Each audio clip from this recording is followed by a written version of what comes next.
Hello, everybody. Welcome to the Bad Guitarist podcast, episode number 57, I believe. Might be 58. I don't know. We took a week off last week. We did. So now we have a lot of stuff to catch up on that came out last week and this week. I can see that in the computer. Yeah, I've got probably like 20 tabs open right now. That is insane. We're still going to try to keep this to an hour. But okay. yeah, last week was just a little bit weird. We had to do some stuff. Lot going we had a on. birthday party to go to for our nephew. We didn't do the full intro. Welcome to, did we say our names? I don't Anyway, know. see, we take a week off and we forget how to do the show. We have a lot going on. This is the Bad Guitarist. This is the Bad Guitarist podcast. My name is Andrew. And my name is Kat. This is episode, we think, 57. I don't know. I don't know. This is your gear news show, your weekly gear news show for all things guitar, bass, amps, pedals, and sometimes music news related. Music news, there's a couple things here. Okay. Yeah. Now that so we've got we the took intro out some of the way. time off. Yeah, We're back. It was our nephew's birthday, and then Kat had a tattoo appointment right after that. And by the end of the day, did. we were exhausted. So That was a lot. Yeah, we've got. What do you want to start with? Well, I think we should start in order because there Work our way there from were left to like a right on lot the tabs. I don't know. There were a lot of releases last week, wasn't it? And Yeah. obviously we didn't cover them, so I think we should start from last week to this week releases. Yeah. Okay. So Well, what actually, was last I week? don't know what was last week and what was this week. I don't know for sure. I know a couple Okay. of them, but I don't know for sure. Okay. Then let's just go in the order of the yeah. tabs in the computer. Yeah, we'll just do that. Disregard. All right. Okay. IK Multimedia put out a new version of the Tonex. This is the bass edition amp cabinet and Okay. pedal modeler. I'm not sure if this if it's the same exact device, just with different presets programmed into it. So let's see. Take the groundbreaking guitar and bass modeling might of the IK Multimedia Tonex ecosystem out of the studio and on stage. Okay, blah, blah, blah, blah, blah. In a nutshell, here goes. In a nutshell, this pedal is a portable, computer-free way to act. We already know what the Tonex is, but, like, just tell us about this. Okay. All right, here we go.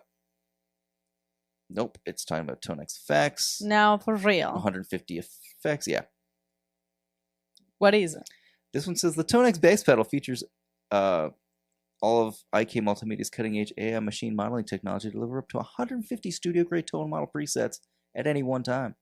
This pedal is essential for the most well-stocked studio guitar locker in essentially an easily portable, whatever. You know what? It seems like this is the same description as the guitar version. Really? They just add the word bass to it. So this, yeah. The bass edition comes equipped with a host of IK Multimedia VIR impulse response, cabinet emulations, Tonex. These descriptions on Sweetwater, we got to stop using Sweetwater for a description. I know, for the descriptions of the product. Although this is not a good endorsement for if we eventually want to get that Sweetwater sponsorship. All we're saying years is down that the road. Your description for the guitar is the same description for the bass, but you just replace the word. See, with Sweetwater, you have to scroll down to just the feature section and skip all the copy that they have on there. It says right here. On the feature section. Yep. It can hold up to 150 separate Tonex bass-specific tone models of your favorite pedals, amps, cabs, or whole rigs at once. Comes with 1,000 premium tone models from IK Multimedia right off the bat, with limitless access to free user tone models on ToneNet. Okay. Essentially, yes, it is just the Tonex, but they come stock with a bunch of bass presets. So, lengthy page just to get to the point there. The cost on this one, the full-size Tonex bass, is $429.99. Okay. Now, they also have the mini version, the Tonex 1 bass edition, $199.99. So What's the difference with the mini version, though? it's mini. Well, does it have less, than 150, or It has still 20 slots on it instead of the other big one having like 150 user slots. So it's the same thing. Like a couple months back when we talked about, they put out I think there was the Joe Satriani version. There was the Eddie Van Halen version where they came. I remember that one. Preset was just a bunch of Eddie Van Halen amps. So normal price, it seems like, just preset with this other stuff on here. Okay. So that one is $199. The big one is $429. And I $4.29. don't want to spend too much time on these because it seems like it's just the same thing, just the base edition. So, All right. So Nuno Betancourt, he Do I know looks those like guitars? You've probably seen them, but not these exact ones. Okay. He was a Washburn signature artist for decades now, and he started his own guitar company. Oh. But it looks like he Okay. brought the designs with him because these have the same headstocks. These look like the Washburn headstocks. It looks exactly like his N4 series of guitars.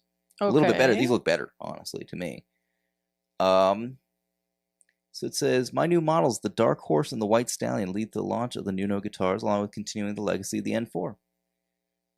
These are true workhorses built with the same passion I've put into every note I've ever played.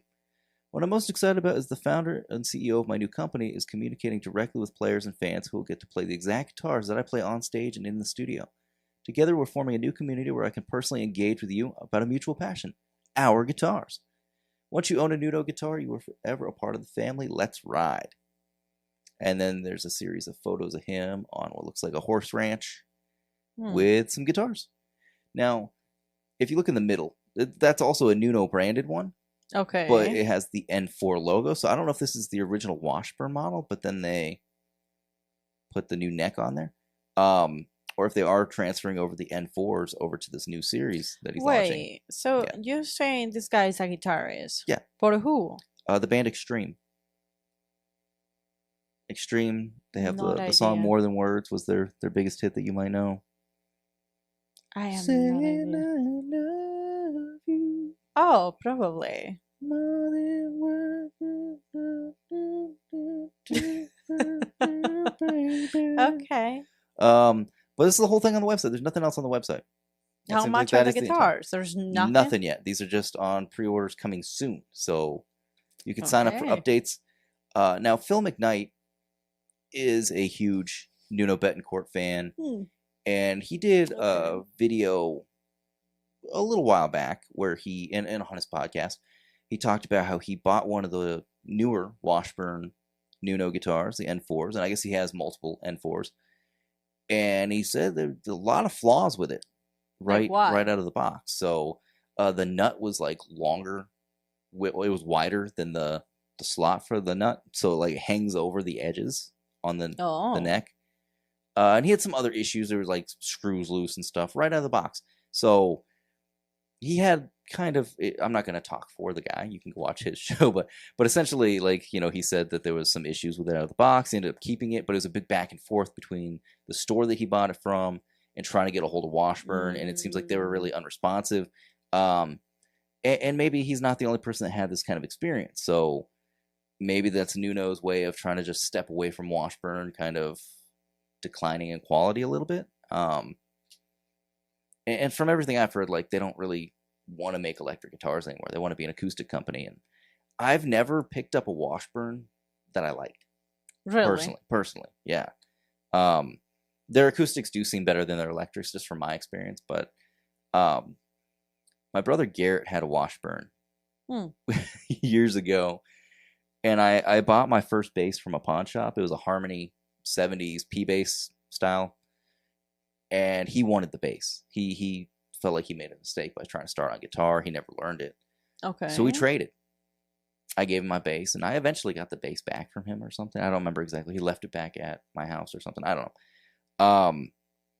Or back at our parents' house.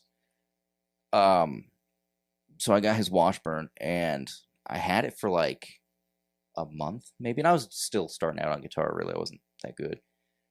But then I went to use the whammy bar, and it snapped the wood of the body, like, came off. It broke the body.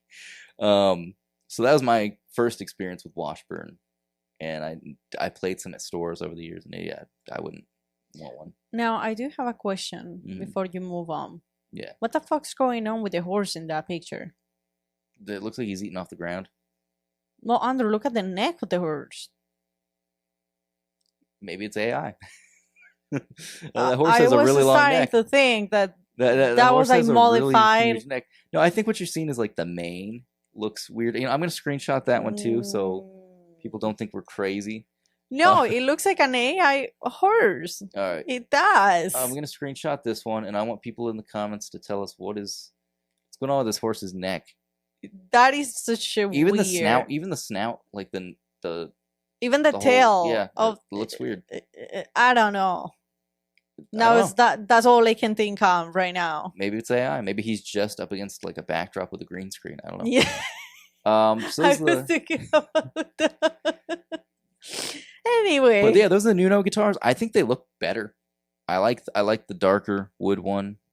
Okay. I like the stripe across it. I think it's really cool. I don't know, it looks cheap. It looks cheap to you? Yeah, it does. They're probably not going to be cheap. They're going to be multi-$1,000 guitars. Mm.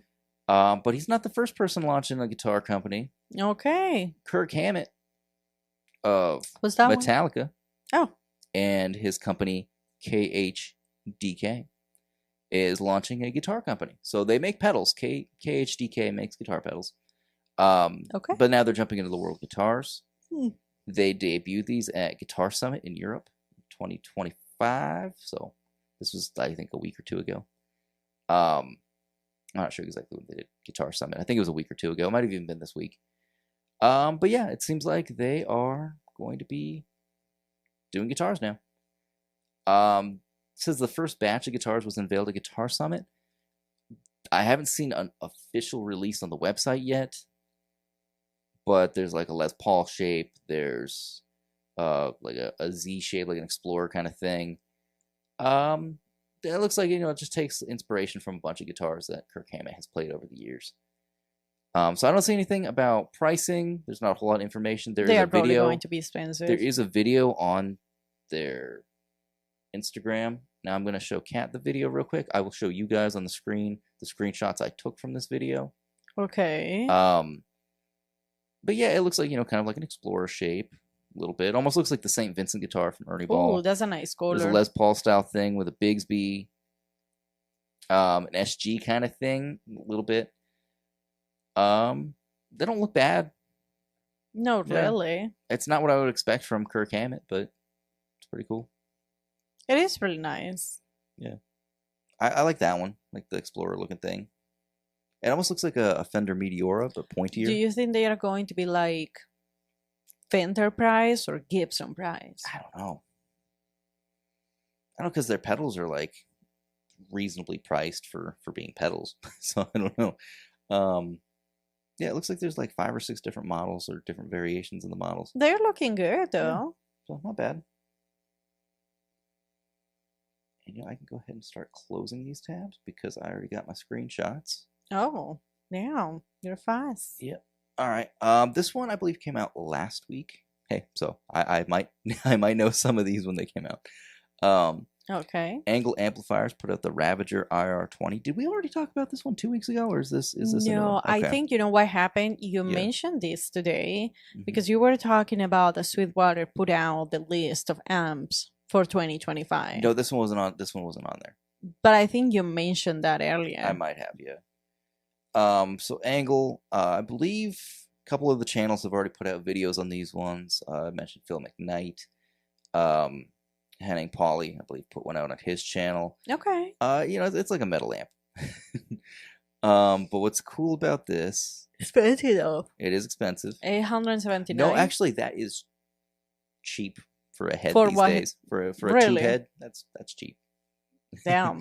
So I it's think like the that's lunchbox expensive. style amp head. You have 2 channels, clean and lead, which each have an independent gain control for each one. They share the bass, middle, and treble knobs. There is a channel selection switch for clean and lead. And then there is independent volumes for the 2 channels, as well as a master volume. I feel like we already went over this one, but I don't know. Now I don't know. There is power attenuation, the power soak section on the back. So you go from full power, mid power, low power, or turn the speaker off, because this one has the 2 notes IR outputs on this thing. So you can run this directly to your computer with these IR simulators. Looks like there's 4 options built into this thing, and I don't know if you can, through the app or whatever, if you can change out the different cabs, but I'm assuming probably. So you do have USB output, you have headphone output, you do have the XLR out, as well as your power amp out and your line out. And then, usual things you would see on a head like this. You have the foot switch for changing channels, and then the effects loop. But yeah, I really think it's just smart for these companies to they should all just have the IR selectors on them, so they can just be perfect studio quality amps. I mean, you say the price is cheap, but I still think that's kind of expensive. Well, it is expensive compared to like a Boss Katana that's like $350. Yeah. Talking about that, are you going to talk about the list or no? No, because I looked at that list and the pricing wasn't adding up on something on there. Like it said best tube amp under $500, and it's talking about the Vox AC4. But then underneath that, it shows the picture and price of the Vox AC4, and it was $699. I was like, that's not under $500. It used to be under $500. And then the date of the article is actually April, but they sent out an email on it today. So yeah, I wasn't going to talk about that. Okay. Now I could be wrong. I did think that this had the 2 notes emulation, but I could be wrong. This might just be their own IRs. I don't know where I got that I thought this was like a 2-note capacity. And it might be. If anybody knows, let me know, because I'm not seeing it right here. But that's what like most companies like Rev, they've partnered with them. But yeah, it's not saying anything directly on the site right here, but I could have swore that's what like Phil McKnight said, is that it had the 2 notes output IRs. Anyway, so $879. It's cheaper than you'd be paying for some others on the market, I guess. And then Orange has 2 new amps. Not really. They're not new amps. They're new additions. So they have the limited edition British Racing Green. So you can get the Rocker 15 or the Rocker 32. What's the difference? The wattage and size. Oh. So the 15 has a 1 10-inch speaker. And then the 32, you get 30 watts and 2 10-inch speakers.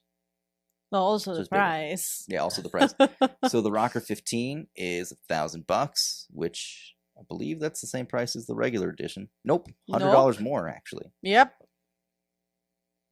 So if you get the black or the orange version, it's $899. If you want to get the green Tolex, it's $1,000. Okay. And then same deal if you want the racing green the 32, you're paying $1,500. Versus the black and the orange being $1,200. Okay. You're definitely paying more for the color. I don't know if there's anything different other than that, and I think the speaker might be different. So you get a tube-driven effects loop, a 10-inch Celestion 10N40 speaker.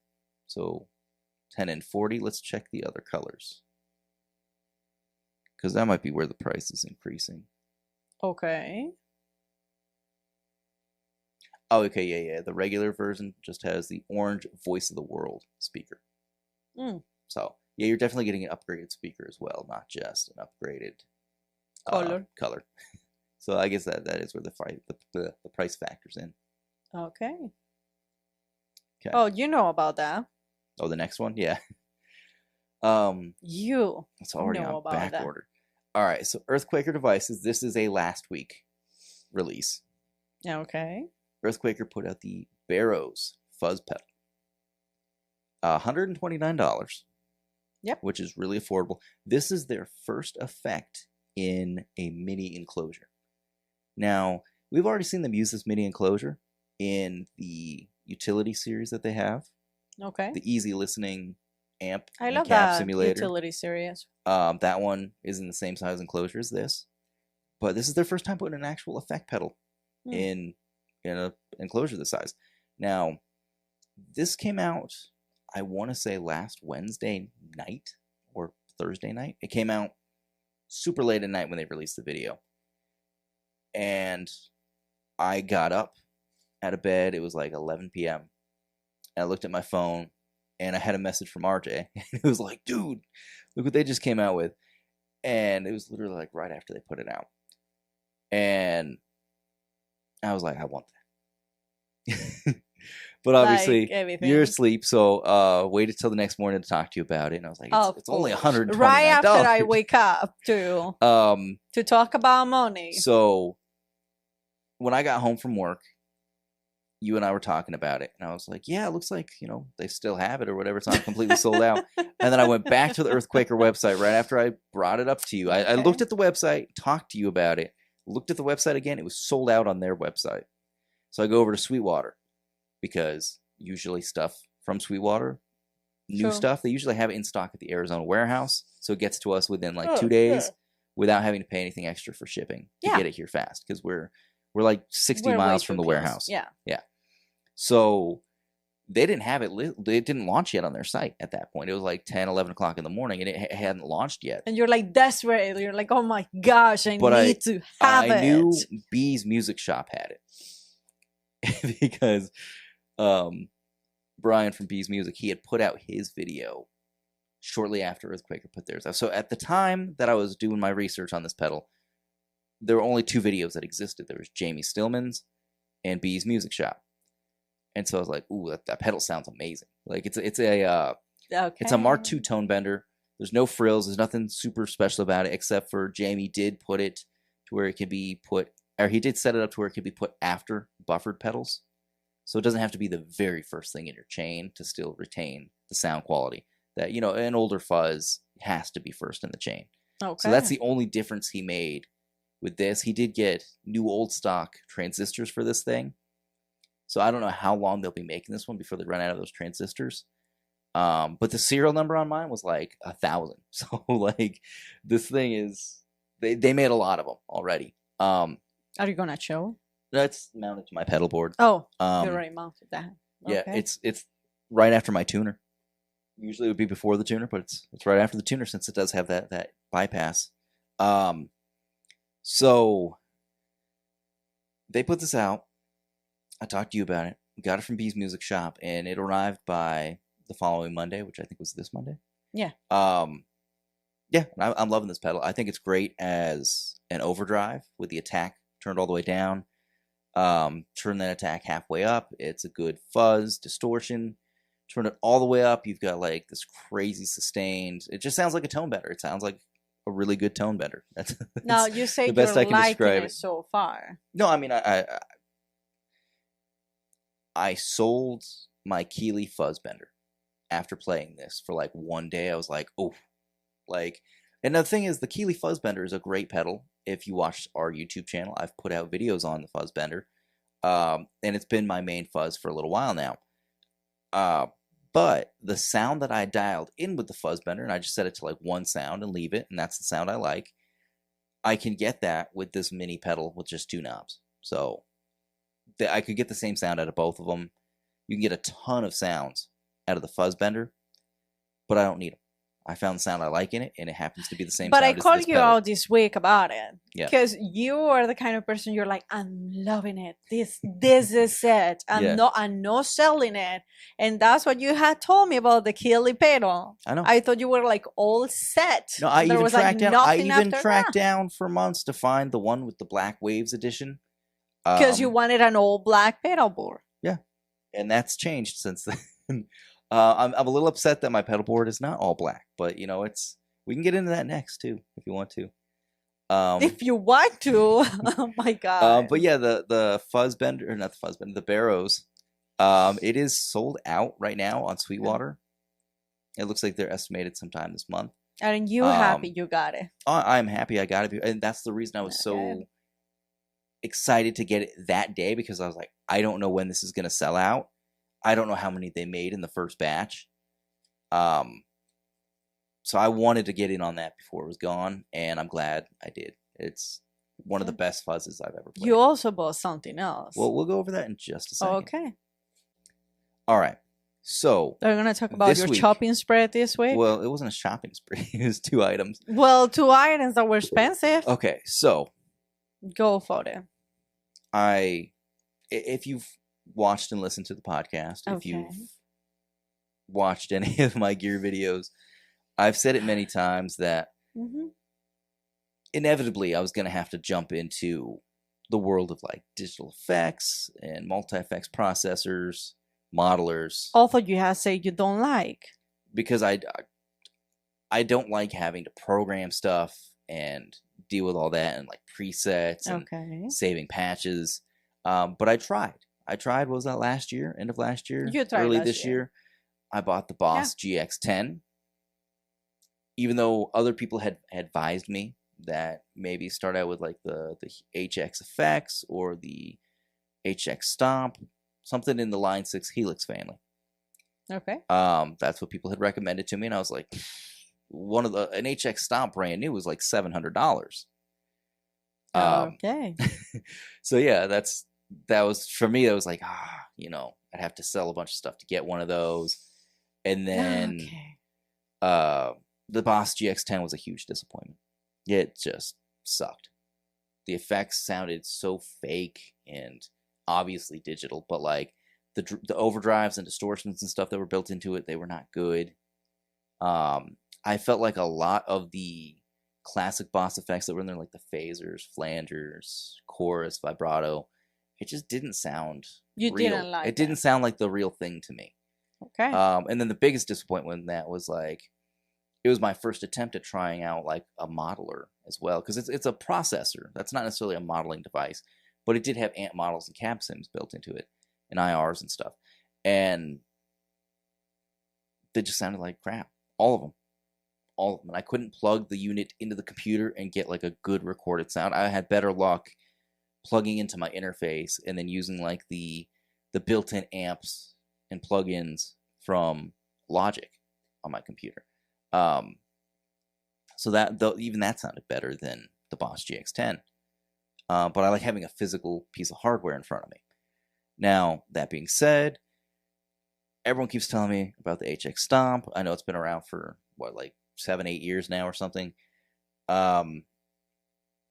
So I did end up selling a bunch of gear 2 weeks ago, last week. True. For the last several weeks, I've sold a lot of pieces of gear. In the last episode that we talked about, how I traded my Les Paul for the Warwick bass, and then I sold my Taylor acoustic, and so I've just been on a roll of like selling a bunch of stuff that I haven't been using. So I went on Reverb, and there was a used HX Stomp for $400. No, I was able to make a deal with the guy to get him down. So price of the pedal plus shipping, I paid $450 on a pedal that brand new sells for $700. Okay. So I ordered that, and then I really had low expectations. I thought, I'm going to hate this. I'm just going to end up reselling it. And right away, I was able to find the delay, the reverb, the vibrato sounds that I would usually use for my modulation and my time-based effects. And right away, I was like, all right, this is staying on the board. And I messed around with a bunch of different sounds. I was like, in case, maybe like there's a honeymoon period where I'm like, oh, this is good now, but then it doesn't compare to anything else that I have. The only one that's a little bit difficult to dial in the right sound was like the ZVEX Instant Lo-Fi Junkie for that lo-fi vibrato sound that I love. But I was able to stack a few effects, have them simultaneously turn on and off with a single foot switch. Now, to me, this is like the caveman discovering the wheel or discovering fire. So philosophical. But this is something that, anybody that's listening to this or watching this has known about for years at this point. But for me, it was like, oh my God, like this is what I've been missing out on because I discounted it as like, digital's not for me. So that being said, I sold almost all of my modulation and time-based pedals. The only two that I kept were the Keeley Caverns. I'm always going to keep this one. This one's never going anywhere unless like our house burns down. Remember, and I need this is being recorded, Andrew. Yeah. Okay, but this one, no, I'm keeping this one. Okay. I was able to get a good sound out of the HX Stomp that is very close to both the spring reverb on this thing and the way that I set my delay. But the thing that I love about the Caverns is you got the 3 modes of reverb. You have the delay with and without modulation. You can run a tremolo on this thing. You turn your time and repeats all the way down or pretty low. You get a great chorus out of this thing. So this will never go anywhere. And if I want to put together a quick board and don't want to throw the digital thing on there, you know, I have this. And this sounds good with everything, like bass, guitar, keyboards, your singing bowls and stuff, you know, like it sounds good with anything. So that one's not going anywhere. And then I still have the pitch bender from Yesterday FX and the K-Mize tremolo that was the first pedal you ever bought me. I do have to say, I'm kind of disappointed on you selling the Zoma. Okay, so that one, I'm kind of disappointed. I did sell my Keeley Zoma, which I just recently got about a month and a half ago, 2 months ago. Yeah, the Zoma. It was a pedal I was after for a long time. Exactly. And I really did enjoy it. I enjoyed the algorithms of the reverbs and the tremolo. There is a vibrato mode on there. And I should have made a video on it for the channel before I thought it sounded really good. And it did sound great. Yeah. But it doesn't do anything that I can't get out of the HX style. Because I even considered, I was like, I'm going to keep it on the board in the chain right after the stop. And that'll be like a good, just like end of the chain will be an additional reverb and tremolo.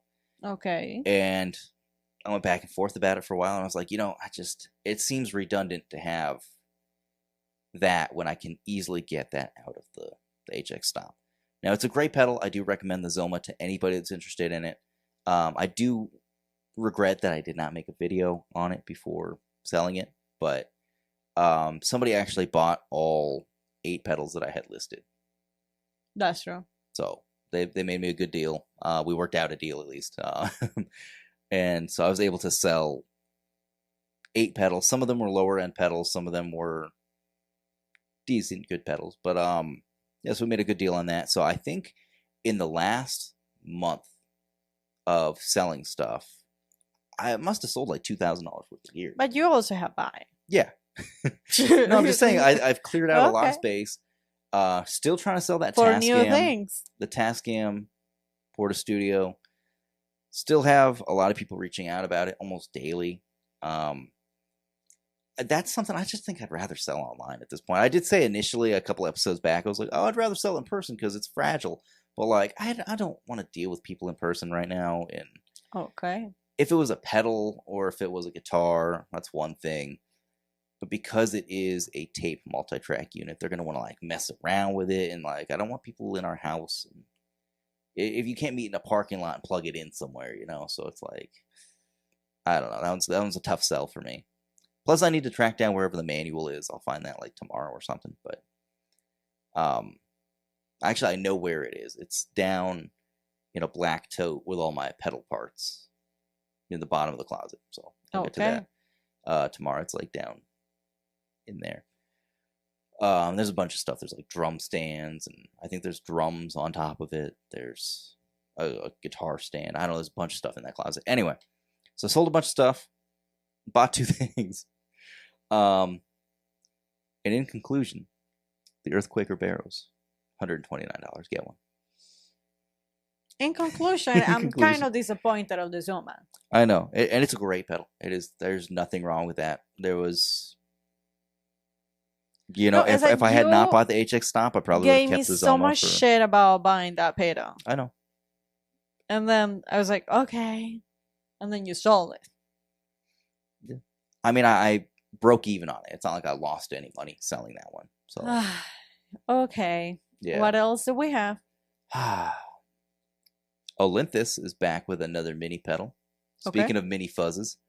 So, you know, you remember the Cicada. I remember that mini tube screamer. This is their take on a big muff. Earwig? Yep, so it's the Earwig. Okay. So this is the sound of I want to say it's a triangle big muff. That's so cute. Look how small it is. Look at the box. I know.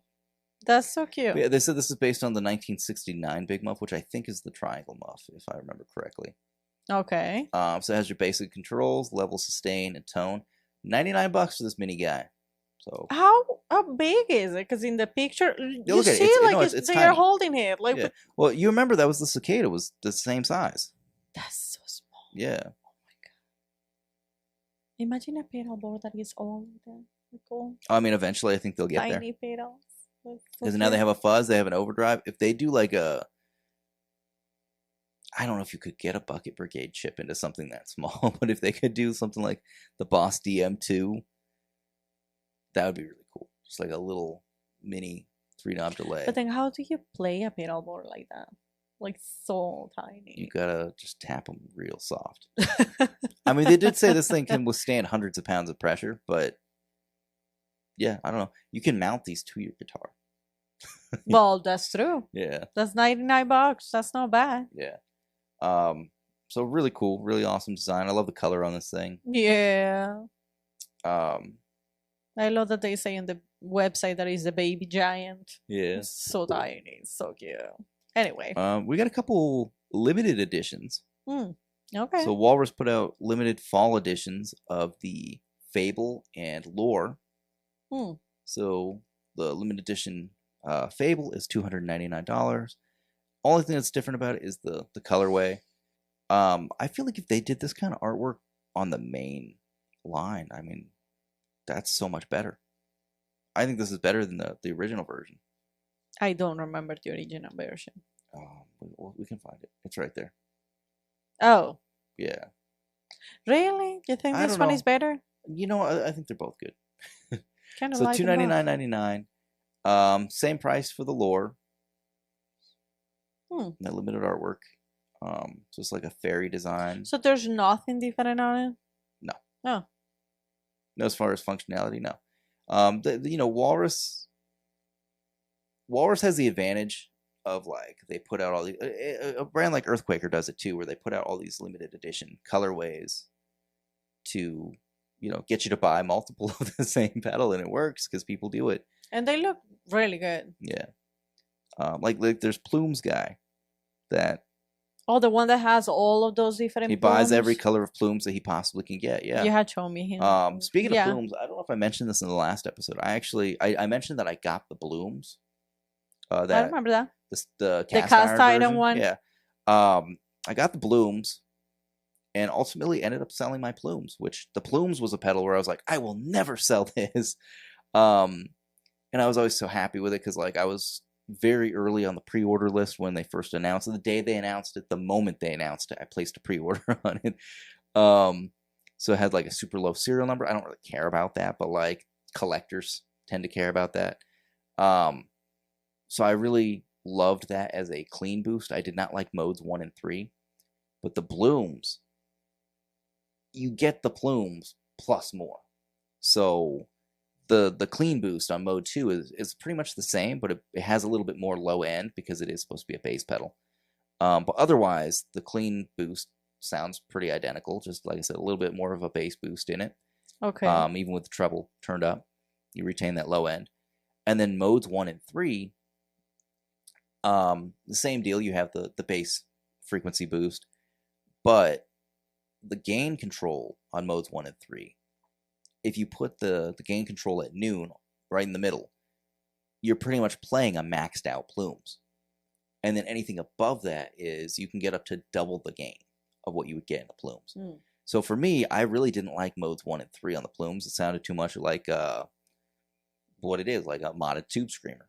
But this version, the blooms, it's just much heavier. You can get these crazy distortion and fuzz sounds out of it that you can't get with the plumes. So I really like that, and it blew me away because it's like, wow, like this pedal's been out for like a year or two now, and I had no idea that it sounded better than the plumes. I just figured it was a bass version. I think about you, like every time you buy a pedal, you're in a honeymoon stage, even if it's like 8 months in, you're still like on the honeymoon, and then something happened, and you're like, no, this is not it. And then you just divorce from the pedal and buy a new love. Well, I'd hate to go back to the HX Stomp conversation again, but the reason, here we go again. A big reason why I got that was because initially I was like, I'm just going to use this for bass because I got the nice Warwick bass now. That's going to be my all-in-one bass setup. If I can get some guitar effects out of it here and there, that's cool. But I initially got it for bass. The day it arrived, I programmed 2 presets that are like essentially all the bass tones that I would need. One has like a Boss OC2 octave.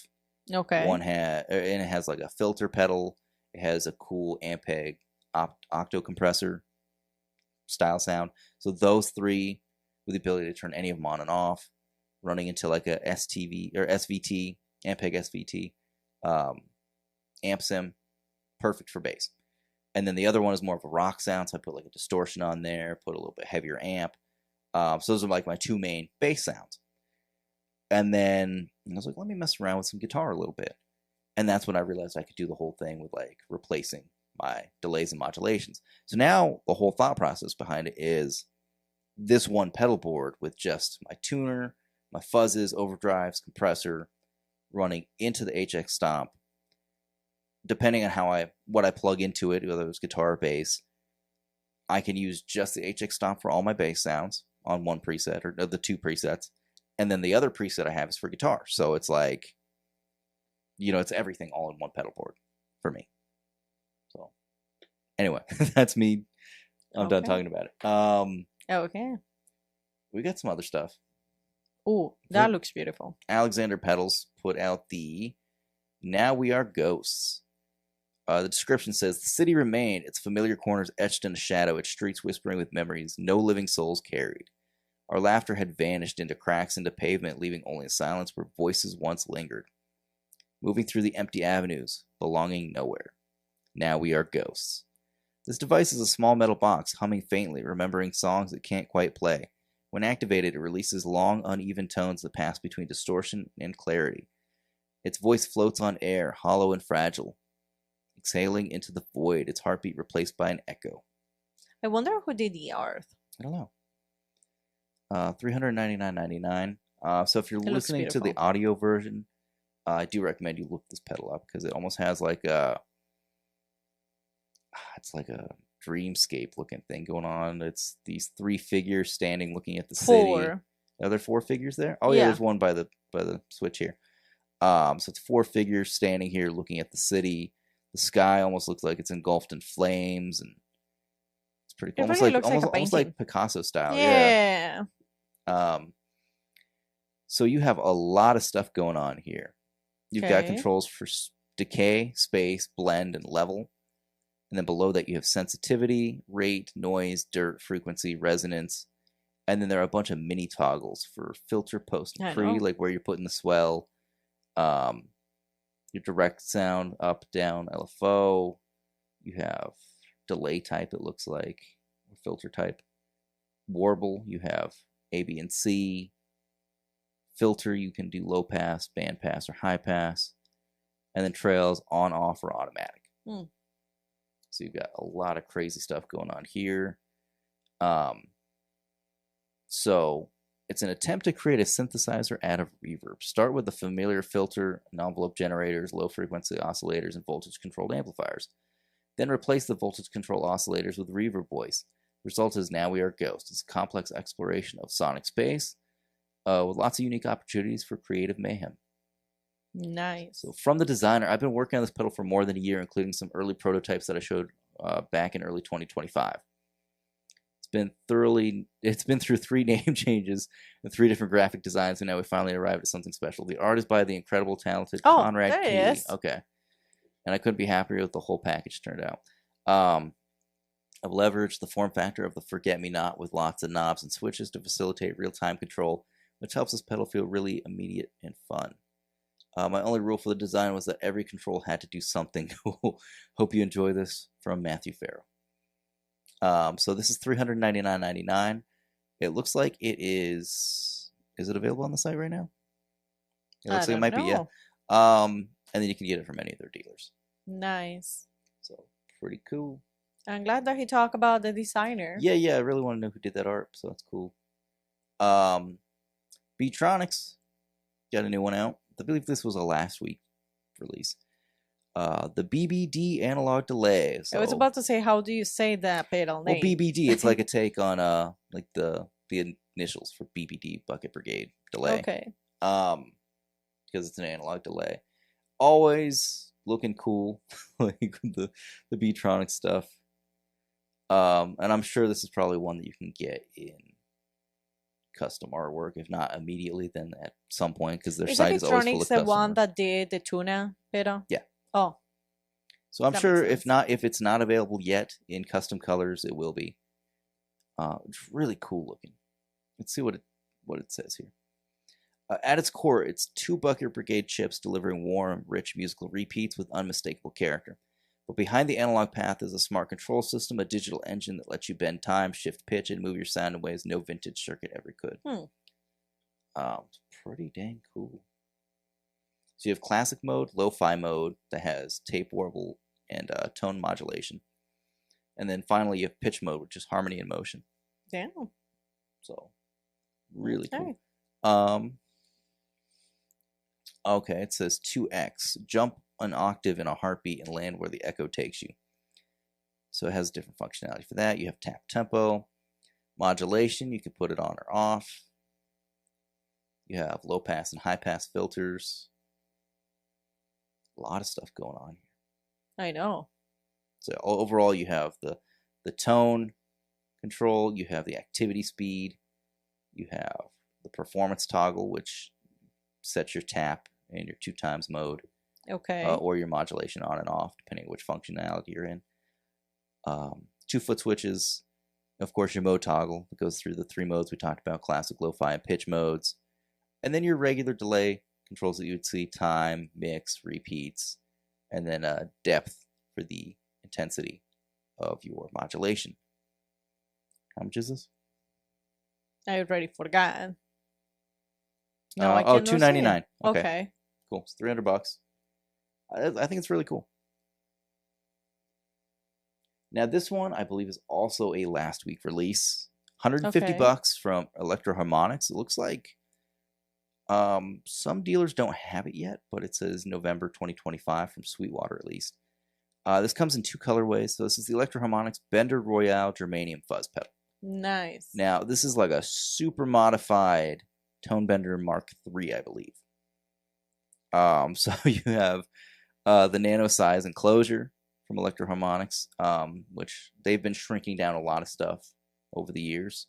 In the same size enclosure, we've seen anything from the Big Muff to the Holy Grail. In this exact style with like the 6 knobs and stuff, we saw them do the Deluxe Memory Man about a year or 2 ago. So you have toggle switches at the top to go between fat on and off, thickens up the low end a little bit. There is germanium and LED clipping you could choose between. As far as the knobs, you have volume, treble, blend, fuzz, bass, and bias. So even more versatile than something like the Keeley Fuzz Bender, because you have more knobs. But very similar controls like the bias. You have independent treble and bass control. Really the only main difference between this and something like the Keeley Fuzz Bender is your switches up here for the fat mode, the type of clipping, and then blend is really cool because fuzzes with a blend control, it always means it's going to be more versatile for bass. Because you really want to retain that low end of the bass coming in a lot of the time. So yeah, the orange one, let's see if they have the black one in stock from Sweetwater. Okay, black is in stock on Sweetwater, but orange is not available yet. I think the black looks better, personally. True. I like it. Oh, sorry. I like the black better. Yeah. So let's jump on to the next one real quick. Okay. We talked about the Boss XS1 poly shifter a couple weeks back.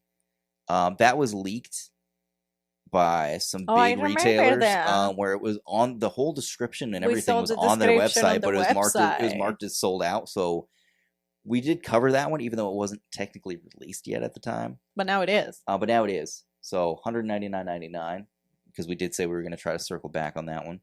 But what we didn't know at the time is at the same time they were going to be releasing the XS100 poly shifter, $350. It's essentially in the form factor of something like the Digitech Whammy, which is what it's being compared to. So same functionality as the small one, but with some extra stuff. You know, obviously you have the expression control built right into it. And just a little bit different user interface from the small version, but you have a lot more stuff going on in this one. So I don't really want to go super in depth on this because it's been done to death by all the other shows by now because we missed it last week. But yeah, I don't know. I checked out the video demos of the XS1. Okay. It came out like the same time as the EarthQuaker Barrows. I saw the video for the Barrows, and then immediately after that, it was like midnight in our time zone, and it was like right at midnight in our time zone. The Andertons video came out for the XS1 and XS100, and ultimately, like, I don't know. I still think the best tracking pitch shifting I've heard is probably the Keeley Octosi. But for me, for my purposes, like, I don't need all the intervals, like thirds, fourths, fifths. I don't need all that. I just need like octave, like straight up octave up, octave down, 2 octaves down, and I'm happy with that. Anything else other than that is like stuff I can't really use. But yeah, 350 for the big one, 200 for the small one. Give me 1 second here. All right. Sorry, we had to take a quick water break. We've been talking for like an hour now. I think so. So we're not going to finish right in that hour like we tried to, but we're getting close to the end here. So Poly Effects, we've talked about them a few times on the show. I have questions. They are back with a new one called the Trails. What are your questions? I had tons of questions about that. How does that work? Well, we talked about their last release, but that was months ago. So it has this user interface where it's all lit up by LEDs. I know. And it's essentially like a flat touch screen. It's not really a screen, but it is. You touch the screen. Okay. So this one is it's like a tablet. Unfamiliar effects that sustain and grow. Let's just learn about it a little bit here. Okay. Explore sympathetic strings, granular textures, vinyl-inspired delays, resonators, and modulated vocal modeling, wave folding, and micro looping. Trails offers 7 easy-to-control and inspiring modes in true stereo. Each mode has their own control parameters, as each is a different ecosystem. Onboard 8-step sequencer can animate all the controls. Okay. It looks like you have 8 presets available, and then 4 parameters available for each of these modes. So your modes are Meadows, Haven, Prairie, Outback, Tundra, Badlands, and Coast. There is a whole manual available, but you might recognize... Okay, what was the price on this one? Sorry, let's do that first. $399. $399. Now, I will go to the ample pedal because you might recognize this one. No, I remember that one. So it is, you'd press which thing you want to use. On the different parameters, you just kind of guide your finger up to where you want to set it. Really cool. So it's a touchscreen. Essentially, but it's not like a screen. But yeah, it is. But you're touching it to set yes. the things. That's what I'm saying. Yes. So let's say, right, that I want to use the cost. And I want the preset to be on the number 3. So I press the cost and then I move my finger until the number 3 to preset it on the number 3. Well, I don't think you need to drag it to 3. I think you just probably touch it right on the 3. Just touch the 3? Yeah. Then it's a touch screen. Let's go to the manual. I have questions. Okay, so how exactly do you set things here? All right. Here are the modes. This is what we want to see. Okay. So LED sliders. Each LED has a total of 4,096 values. Yes, 4,096 values. Okay. Sliders are best used by sliding your finger up and down the slider column directly over the LEDs. So it's like a pressure sensitive thing. So that's what I'm saying though. Like if I want to preset it on the number 3, don't I have to slide the finger until the number 3? Yes. So I cannot just touch it. Because presets are like it'd be like a zigzagging thing. If you do, I think you probably just press down on that. But for the parameters, it's a grid up and down. You kind of have to do it that way. All right. So let's look at what some of these modes are. Meadows are sympathetic strings that ring in response to what you play. Okay. You can tune the note in which they resonate. Haven creates a bell-like sound on each pluck. This resonator-based mode helps your guitar as the exciter to a physical model where you can vary the material of the bells and what they're made from. Tranquil Land of Chimes or Peaceful Oblivion with Bells. Then you have Prairie. This is not a tape delay. It's not a Bucket Brigade delay. It's a vinyl record playing back what you've just played, filled with crackling character. That'd be like my mode right there. Vast grasslands where where time moves different. Okay. Outback, because these are made in Australia. This is a physical model of a human mouth. The sounds you play come out of the mouth as it opens and shuts. The sound is similar to talk boxes, form sense, and phaser effects. The remote red center invites you to look at things you know in a different way. Then we have Tundra, which is a pitch shifting delay. Badlands is a very brutal distortion. The combination of wave folding and Chebyshev wave shaping is not for the gentle, warm tones. It's great with tones that ring out and slower playing. Sustains in a very interesting way. Coast is a micro looper / granular texture generator that grabs snippets of sounds and then plays them back. It's great for creating full soundscapes from sparse playing. To explore the controls, freeze some of the audio, and then see how the controls interact. And then you have all this crazy MIDI stuff. There's like secondary functions for everything. Definitely something you're going to want to look at the manual at before you... I appreciate the fact that they have a whole manual on it. Oh yeah, they've got to. Okay. But really cool, really interesting. I mean, it's interesting. And it's built in a way that like no one else is doing something exactly like this. So really cool.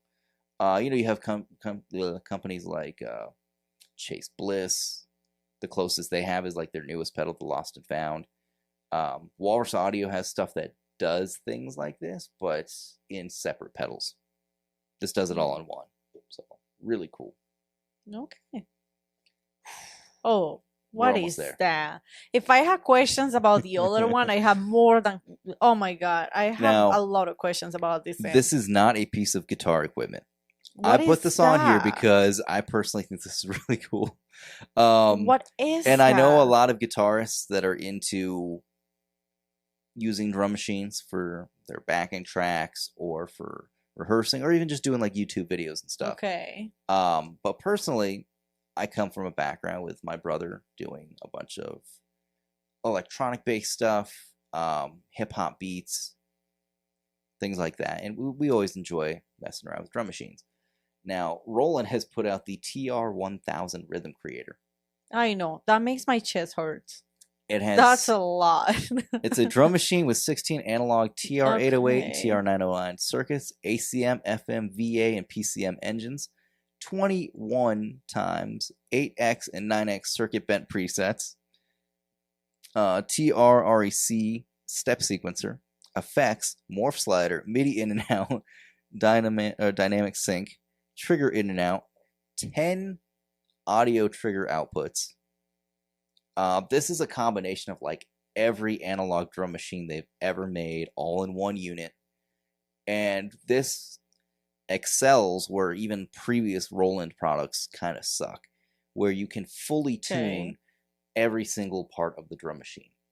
So let's say you have your bass, snare, low tom, high tom, your rims, your hand claps, your closed hi-hats, open hi-hats, your crash cymbal, and your ride cymbal, right?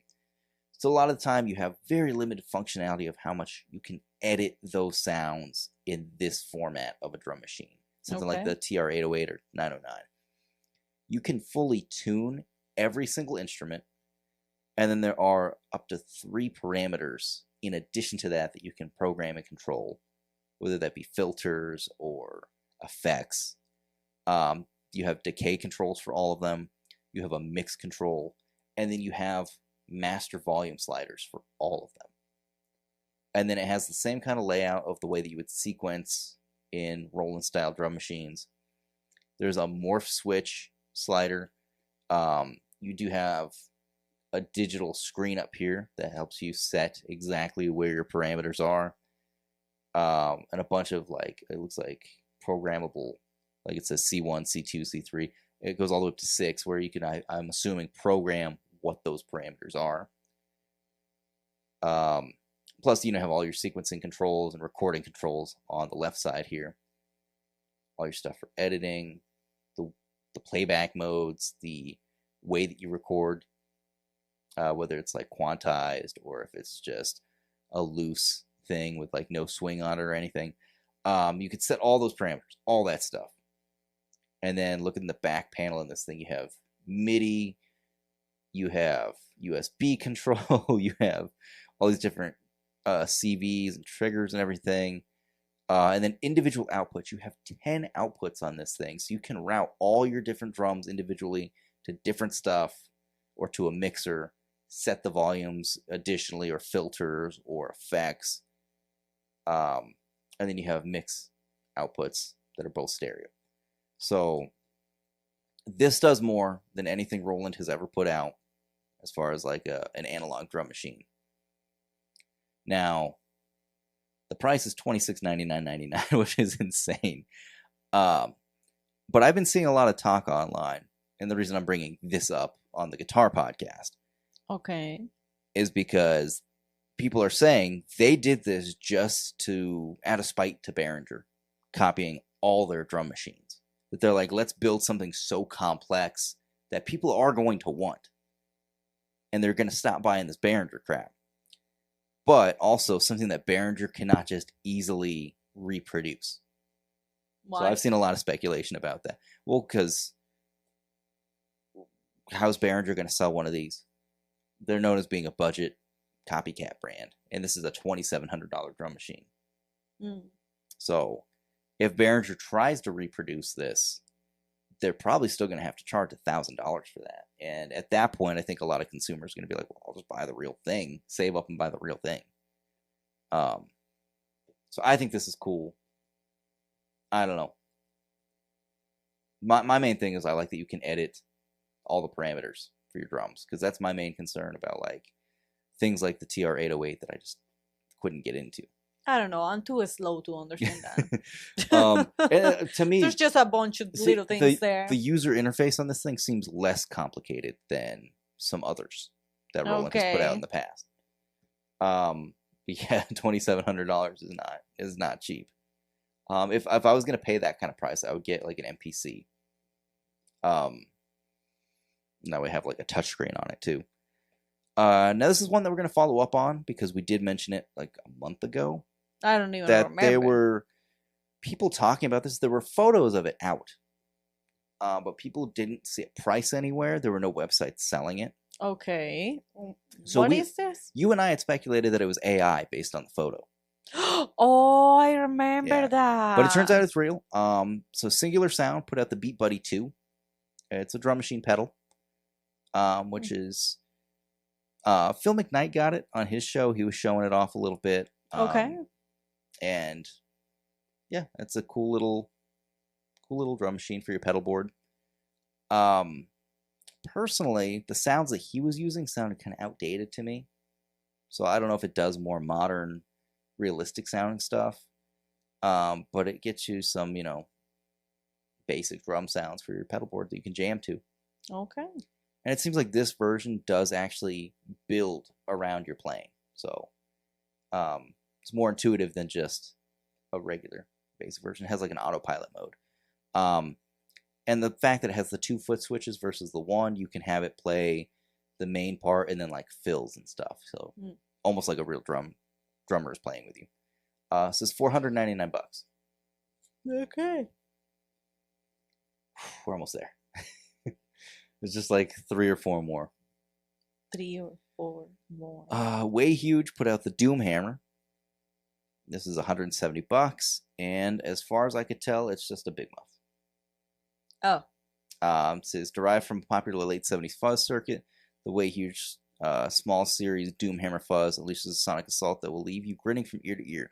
This op-amp based circuit offers a different take on fuzz, opting for a more controlled and defined low-end response, making chunky chords sound, wall of sound, yeah, whatever. It's the op-amp Big Muff from the 70s. So it's like the Billy Corgan Smashing Pumpkins sound. I like how you start reading the description and then just gave up. Well, no, it's like I just needed to confirm that it is what I thought it was. Okay. So it's $170. It looks cool. I really like this gray. I like the knobs on it. And the size is like really cool too. And you get the folded metal enclosure, built like a tank. Hmm. So yeah, it says less pronounced mid-range scoop that stands out in a band mix, wide sweeping distortion ranges from light crunch to a full wall of fuzz. It offers more defined lows and high degree of saturation. Yeah, I mean, why not? If you're in the market for a big muff style pedal, I see this being a reasonably priced, good looking pedal. Okay. I haven't heard the samples yet. I do believe this was a release from last week. But yeah, it looks cool. I think it's cool. I think all big muffs are cool.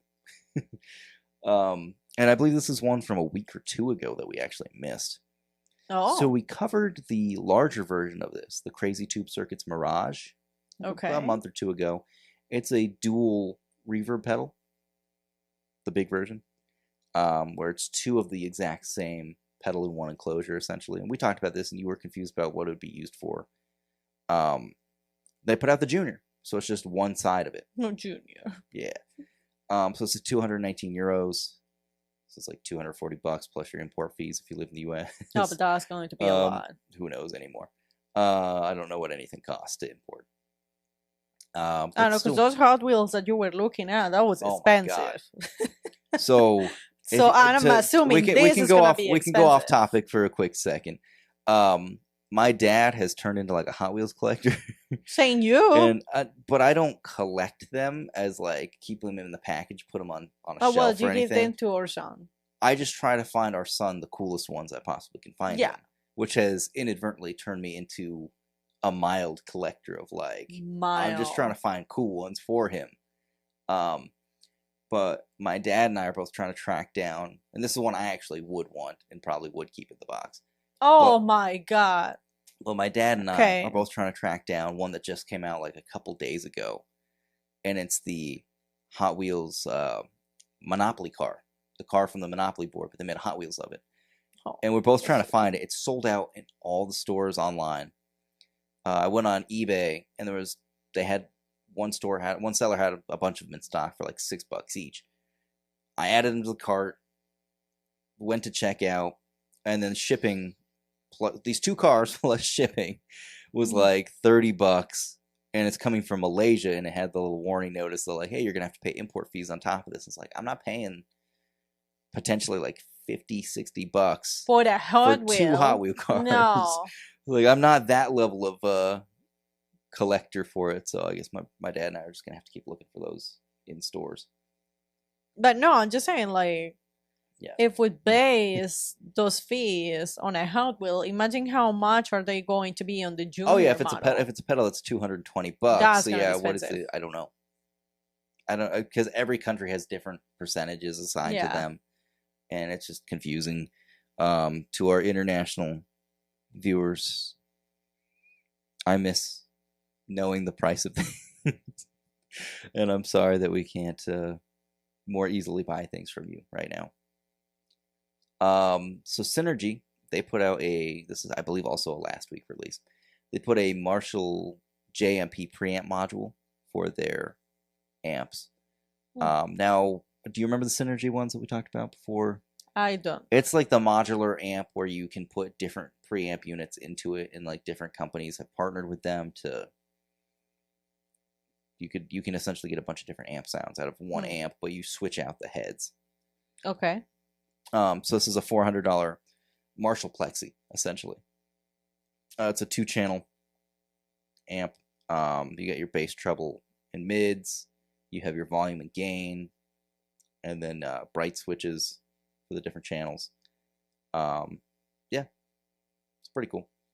So $400 for that, but then you have to have the Synergy head, which sells for about $1,099. So, or you can get the tabletop preamp module dock, which is $600.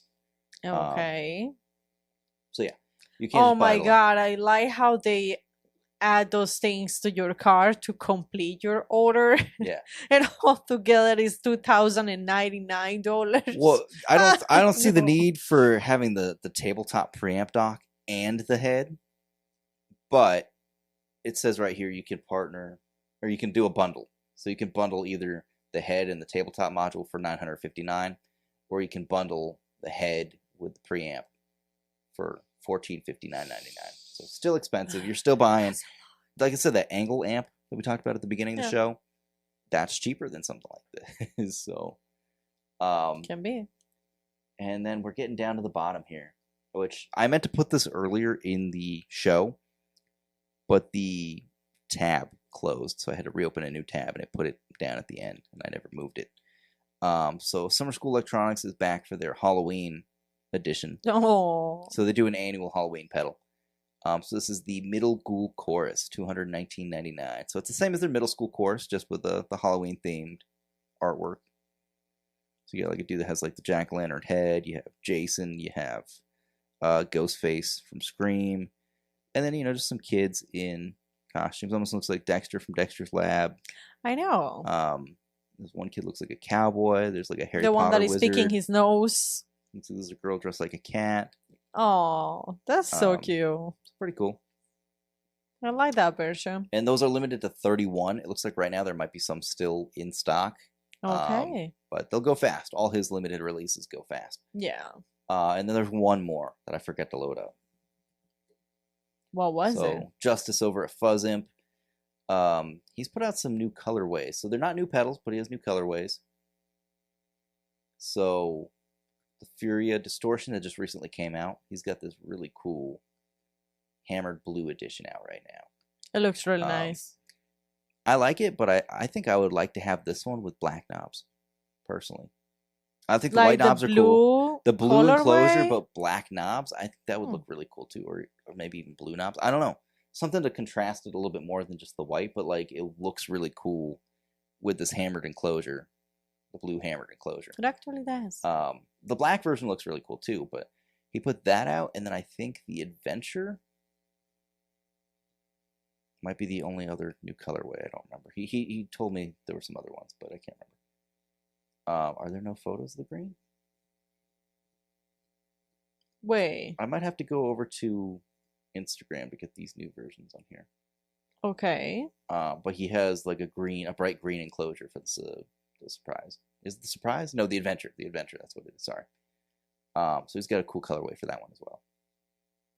And if there's more, I'm sorry, but that's all I can remember. The Distortion looks really nice on blue, though. Yeah. Yeah, I like that one. Yeah.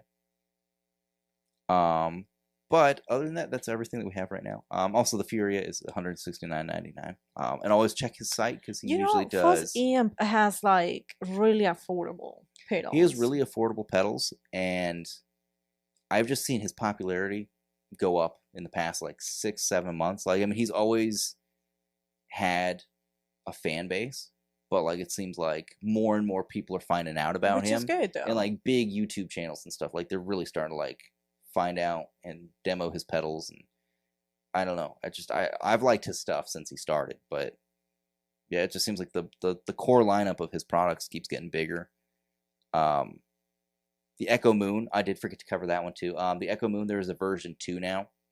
Really? So it looks exactly like the version 1, but the lo-fi and full switch, it retains a little bit more low end on the full. So there's that. But yeah, these hammered editions that he has for everything, the Machina, you know what? I don't know if he still has it. Let me check this one. This might have been just like a one-off he did. Nope, it's on there. There is a teal and gold custom shop version of the Machina 2. And I don't see the pictures on here, but it's on Instagram. That looks really cool. The teal and gold. And I'll show you that one. even that version. The hammered, yeah. The hammered version, well, $229.99. Look at, yeah. That one just looks so cool. And then he has the black version, but it has the same colorway as the hammered, where it's like it's this off-white cream color. Like, those look really cool. Let me see if I can... That is so real nice. Quick. Okay, so here's the green Adventure. Okay, that one looks nice on green.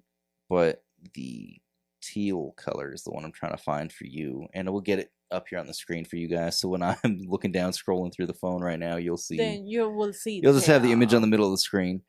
I gotta find... Oh, right there. Ooh. I think that's the best colorway for it. I kind of like the black and gold. You like the black and gold? I like that version. And I think that the version that he sent me was the black with white. But I think these other editions he's come out with since that one dropped, like even the hammered. Oh, The hammer hammered one with gold. is nice. Really cool stuff. So, And they get all $229.99. well, aren't they? All the different colorways, yeah. Yeah, I know. Yeah. all So the he's not different charging more for a colorways. special colorway. Gotcha. Okay. And you know, who knows? Reach out to him. He might be able to, if you have a special color that you want, he might be able to make it happen. I know, you can always reach out. Yeah. All right, everybody. That is it for tonight. We've been talking for like an hour and a half now. Is there anything you want to add? No. Okay. I don't think so. I think that's all for tonight. I'm drawing a blank. It's late. It is quite late. All right, everybody. As usual, if you like the video, if you like the episode, depending on if you're watching or on the audio version, please like and subscribe. We're really trying to grow both the YouTube channel and the audio platform. So if you're on Apple or Amazon or Spotify, which, you know, we don't really want to be on Spotify, but we are, or any of the number of different podcasting platforms. Yeah. If you want to just give us some support over there, we'd appreciate it. I think YouTube has kind of become our main focus. It's been a little while since I've done any gear video demos, but we are looking to get back into that. Just working on finishing the school semester right now, so been kind of busy. Main focus. Yeah. So I got to finish school. You know, we have a son that we got to, you know, put him before anything else. So we're gonna try to fit more time in to do gear videos when we can. Not gonna hold myself to like dedicating to having to do a video every week like I was doing for a little while. So we'll get back into it. All right, everybody. Eventually. Yeah. So I guess that's it for us, and we'll see you next week. Have a good night.